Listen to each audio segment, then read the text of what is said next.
In 2003, Dubai began a project to build 300 islands in the shape of a world map. It was one of the most ambitious engineering projects the world had ever seen. Brad Pitt, David Beckham and Michael Schumacher are said to have invested in the project by buying their own islands. But in 2008, the grand plan came crumbling down. Work stopped, the islands became deserted, and some of them even started eroding back into the sea. With next to no one visiting or working on these islands, they've been given a new name, the Ghost Islands. And that's where we're exploring today. £13 billion are invested into these 300 different islands, and the vast majority of them have still got absolutely nothing on. We're Ryan and Jade, otherwise called Live the Dash. We love taking on travel challenges and answering weird travel questions. That's why we asked for pineapple on pizza in Naples, exposed the most expensive pints of Guinness in Dublin, and took a shower on a Ryanair flight. But in this video, we're exploring an epic tourism project gone wrong. Let's get into it. So tomorrow morning, we are heading to Dubai and we're going to go and explore the world islands. So since they hit the pause button in 2008, there has been a new complex opened up called the Heart of Europe. It's supposed to mimic European architecture, and I've read that there's even a mini Eiffel Tower and Colosseum. But there's only one way to find out. Let's head to the airport. We're at Manchester Airport, it's about 5 AM. This is too early, definitely too early. We will be flying from Manchester to Dubai. It's about a 7-hour flight.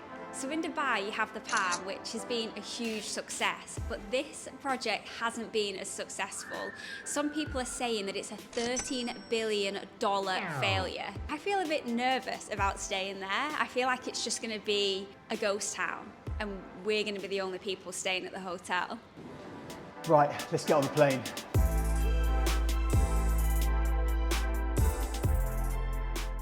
Okay, we are in Dubai. How are you feeling?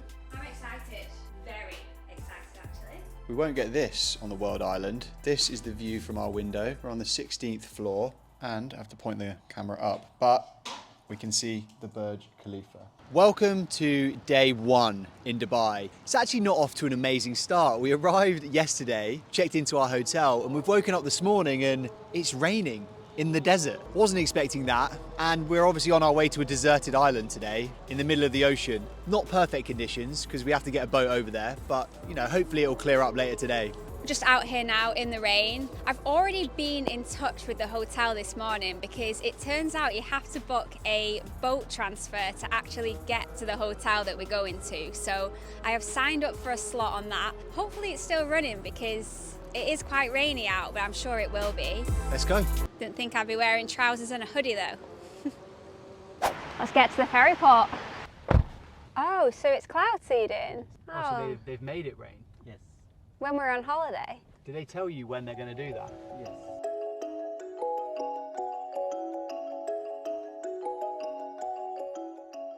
We're now at a ferry port in the middle of the desert and we are waiting for our boat that is going to take us from the Dubai mainland all the way onto the world islands. We were speaking to the Uber driver and he was explaining to us exactly why it is raining at the moment. So for the next 2 days it's going to be raining pretty much solidly, and that is because if the government see clouds in the sky, they decide to cloud seed and make it rain. And not like make it rain like in the club, make it rain physically.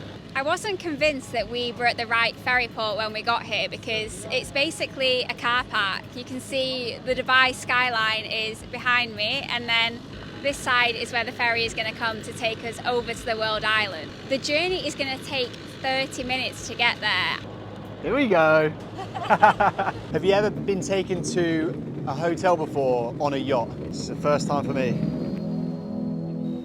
Oh my god, you felt how soft that carpet is. We're on the boat now. Actually, we're on the yacht. I don't know what I was expecting, but it wasn't this.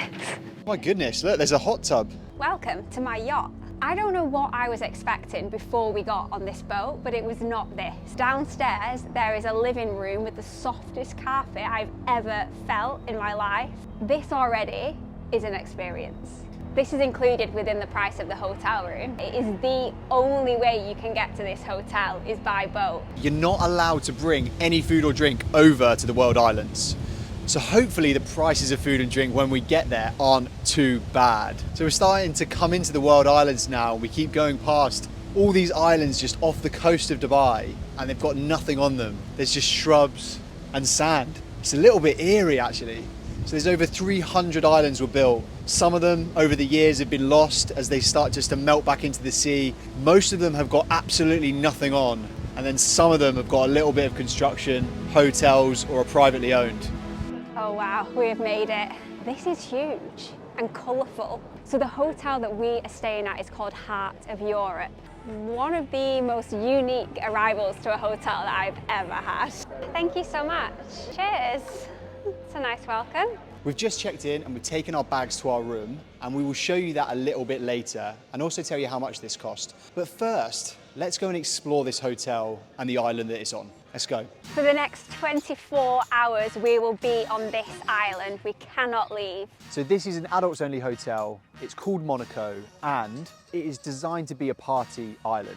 The music and bar around the main pool is 24 hours a day. If you were to get a group of friends and you wanted to have a party during the day, you've got your own private pool, you've got a room that you can go and chill in. It's actually a pretty cool place to have a party. And then if you spin round, you've got the beach. Not a bad place to host a party.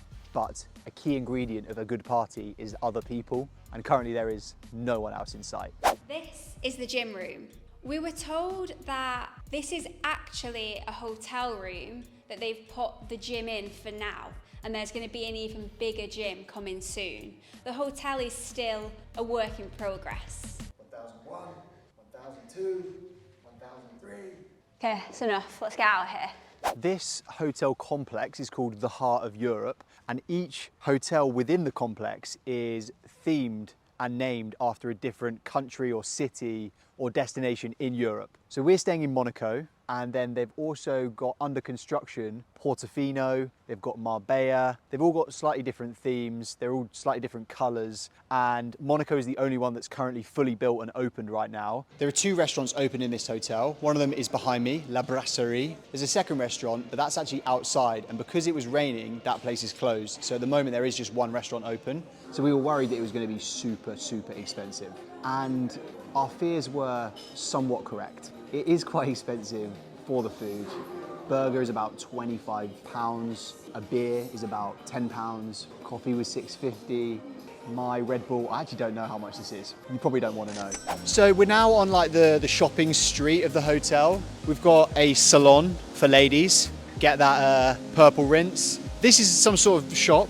No label or sign on the shop, so it's not that obvious what they actually sell. It looks like souvenirs and bags. It's like a mini mart, but a very posh mini mart. Here we have a boutique. This looks quite fancy. If you're looking for a Dubai hat, this is where you would come and get it. So all over the hotel, there are pictures of the hotels that they're currently building. So we've got a big poster of Germany here. There's a big picture of Switzerland here. They're building a Switzerland themed hotel, and so on and so forth. So yeah, you can very much see it's still a work in progress. If this wasn't ambitious enough for you, the picture behind me is something they're currently building, and it's called the Seahorse, the floating seahorse, and it has an above sea level villa and then below water suite. So it's half of the villa is actually going to be underwater, so you can sleep underwater. A very ambitious project, but this whole thing is pretty ambitious. This behind me is Raining Street. This hotel has created a street where it rains to represent the weather in Europe,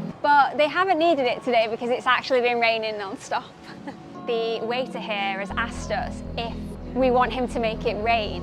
We've said yes, so I think Raining Street is about to rain. I was stood in the middle of the street and he told me to be careful because I'll get soaked, so we're just waiting. Here we go! Oh, that is amazing!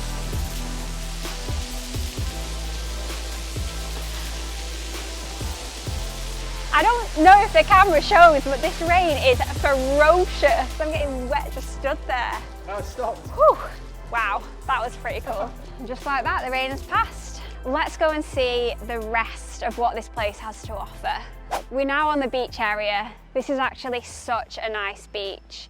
And behind, you'll be able to see that there are other islands, but there's nothing on them. So they're projects which just haven't been started yet. Also makes you realise how impressive it is for something of this scale to actually be built on one of these islands. This beach is really beautiful, so nice, and it's coming to sunset now. Ping pong table on the beach, lots of double beds, fact. So initially, when the world islands were built, the original plan was for each country to buy their own island and then develop it however they wanted. So the UK would have bought the UK island, France would have bought the French island, etc, etc.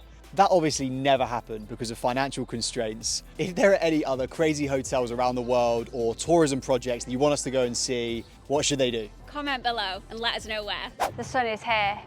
This pool is enormous. I don't even think I could swim a length in here without stopping. And I can swim like usually anywhere between 275 and 316 lengths consecutively. So here is the pool area. There's a pool bar all the way over there in the corner. And this really is the main central part of the hotel. There are 2 swimming pools here. They are absolutely huge and they're open 24 hours. Apparently there's music playing as well all through the night. Pretty quiet right now. We've pretty much shown you all of the facilities in the island, so let's take you to the room and we'll tell you how much this costs. You won't believe how much it costs. Welcome to my room in the Dubai World Islands. Come in. So this hotel is part of the IHG group, so let me show you around. So welcome to our standard double room here at the Monaco Hotel on the Dubai World Islands. As you can see, we've got a big, nice, comfy double bed. We've got a massive TV and a desk to work from. And that's really all there is to say about this room. It's pretty standard. There's nothing unique or amazing about it. Every room has a balcony, pretty big, got its own sun lounger, and you've also got a view out here of some of the other islands in the world, which as you can see, are all deserted and they have nothing on. I just want to say that there is nothing standard about this. Look at that view. We're about to reveal just how much it costs to spend one night here on Dubai World Island. After some research, I found a voucher on Klook.com which was offering one night stay here, plus the travel back and forth on the yacht and breakfast for £126. That's in total.